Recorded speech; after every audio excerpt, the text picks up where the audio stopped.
ये खबर पारुल यूनिवर्सिटी द्वारा प्रस्तुत की गई है।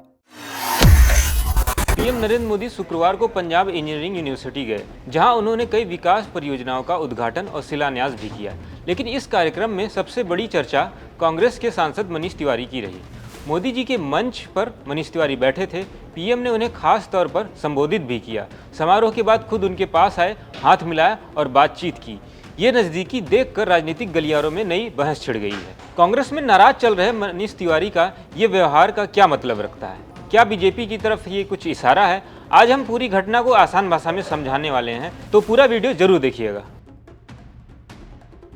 दोस्तों, पीएम नरेंद्र मोदी शुक्रवार को चंडीगढ़ की पंजाब इंजीनियरिंग यूनिवर्सिटी पहुंचे। वहां उन्होंने विभिन्न विकास परियोजनाओं का लोकार्पण और शिलान्यास भी किया। समारोह में स्टेज पर कांग्रेस के चंडीगढ़ सांसद मनीष तिवारी भी वहां मौजूद थे। जब पीएम मोदी भाषण दे रहे थे तो उन्होंने मनीष तिवारी का खास जिक्र करते हुए कहा, लोकसभा में हमारे साथी मनीष तिवारी। ये सुनकर सबकी नज़रें उनकी तरफ घूम गई।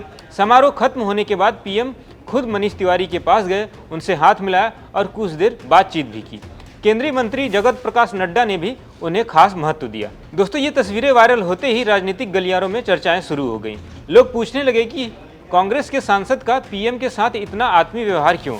क्या मनीष तिवारी बीजेपी की तरफ बढ़ रहे हैं? खासकर इसलिए क्योंकि पिछले कुछ दिनों से मनीष तिवारी पंजाब कांग्रेस के फैसलों से साफ नाराज दिख रहे थे। उन्होंने पूर्व सीएम चरणजीत सिंह चन्नी को अध्यक्ष न बनाए जाने और अपनी भूमिका को लेकर नाराजगी जताई थी। ऐसे में ये नजदीकी और भी ज्यादा चर्चा का विषय अब बन गई है।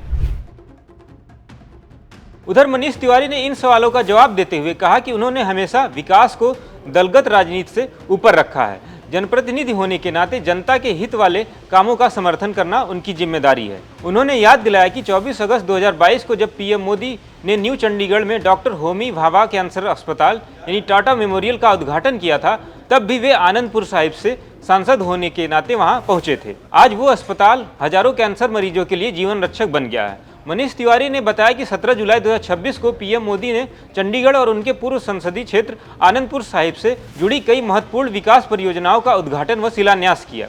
इन परियोजनाओं से इलाके के लोगों का जीवन और बेहतर होगा, इसलिए वे कार्यक्रम में शामिल हुए। उनका कहना है कि ये उनके लिए विकास का मुद्दा था, न कि किसी पार्टी की राजनीति का। मनीष तिवारी ने कहा कि पिछले 45 सालों में राजनीतिक जीवन में उन्होंने देखा है कि देश की राजनीति दिन प्रतिदिन कितनी ज़्यादा विषाक्त और कड़वी होती जा रही है। राजनीतिक विरोधियों को दुश्मन समझा जाने लगा है। दिल्ली की राजनीति इसका सबसे बड़ा उदाहरण है। वे आज भी पुराने दौर की राजनीति में विश्वास रखते हैं, जहां शिष्टाचार, प्रोटोकॉल और विकास को मतभेदों से ऊपर रखा जाता है। उन्होंने साफ कहा कि विकास के मुद्दों पर उनकी यही सोच आगे भी बनी रहेगी, भले ही लोग इसके बारे में कुछ भी सोचें। दोस्तों, मनीष तिवारी का हाल ही में पंजाब कांग्रेस से नाराजगी दिखी थी। उन्होंने पार्टी में तख्तों के बंटवारे, चन्नी को अध्यक्ष न बनाने और अपनी भूमिका को लेकर सवाल उठाए थे।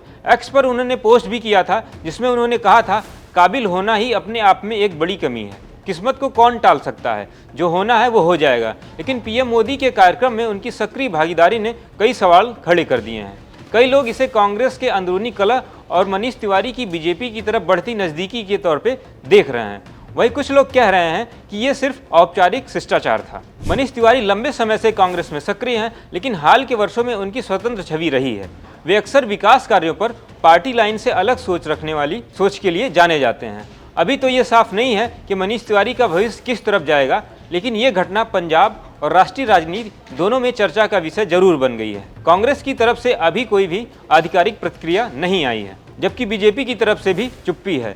राजनीति में छोटी छोटी घटनाएं कभी कभी बड़े बदलाव का संकेत देती हैं। क्या मनीष तिवारी कांग्रेस छोड़कर बीजेपी ज्वाइन करेंगे या नहीं, या फिर वो बस विकास की राजनीति कर रहे हैं? आप क्या सोचते हैं? कमेंट करके जरूर बताएं। वीडियो पसंद आए तो लाइक करें, शेयर करें, चैनल को सब्सक्राइब करना ना भूलें। ऐसी और जानकारी के लिए देखते रहें दैनिक जागरण।